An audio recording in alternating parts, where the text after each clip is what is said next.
وەکی ji ber wî kenê te çiya û banî peyî ve deng didin.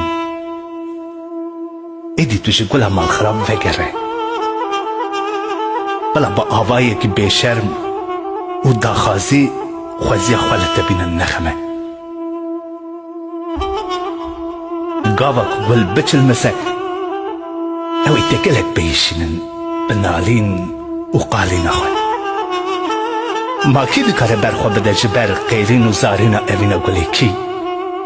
Ger bi yek nêrînekî te li çol û beyar gul sosin şîn dibin dest nide çermî bedena min qet.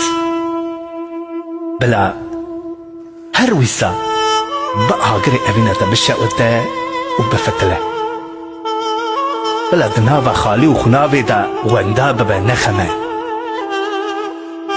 Lê tu nexeydîne tu caran neçûnine rebin. Tu bizanibe gava ku bixeyde agirê bedena wî bibihire. Êdî tu caran nagihêje dewsa veşariya Leylaya xwe. Dema ku bi çûyînekî te behr û derya di nava xwe de diqelişe û dibe du par. Êdî dev li avê ber de bila biqetin û biherikin çemên daxwazî û hêviyên min vala dimînin nexeme. Gava tu behr û deryayan ji ber çavê wî bêzar dikî, ew ê têkeve nava tengezariyê û li çermên bedena min bikeve.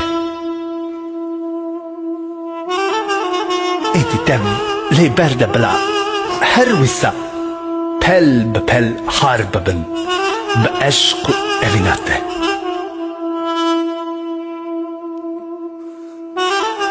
Bila bi hêvî û bi hevgêştinê wîsa bimînin nexeme. An jî bi her çûyînekî dibe kul û keser û mîna tîrekî dikeve nava dilan da çîk dide. Êdî dev ji rê û rewana ber te bila çiya û banî vegerin bi axîna dilê min de nexeme.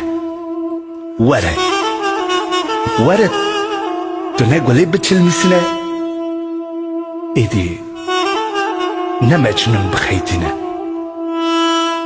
Tu ne jî behr û deryaya biazirîne. Ya rastî ew e ku gul û beybûn li baxçeyê te de û çol û rewan li peyî te de rê û revan rêça te de û behr û derya çavên te de bidewin. Êdî xêrî wa tiştê mayîn dev jê ber de. Tu bihêle ez ê nava porên te de bela belayî bibînim demekî de. An jî wenda bibim demekî di kuraya çavên te yê xezalî de. Paşê bi hezkirinên xwe ên her awayî û yê bede were ba min. Ez ê bi 2 metro kefen xwe werim ba te. Tu jî çavên xwe kujar ve were. Em ê di quncikên ecelê min de cara ewil û cara dawî hevdîtinekî pek bînin. Ça hebe çepê te jî rast e, çoka te jî û paşik û pêsirên te ji min re cinnetin nexeme. Yani bi kurtasî eşq û evîn di dilê te de be, kuştin û mirin di rêya te de be, lê fikr û raman di serê min de be. Ew rih û canê min e ji kê re çiye? Ji bilî wê ji xwe kujar tu yî û kuştî jî ez im. Nexeme, nexeme.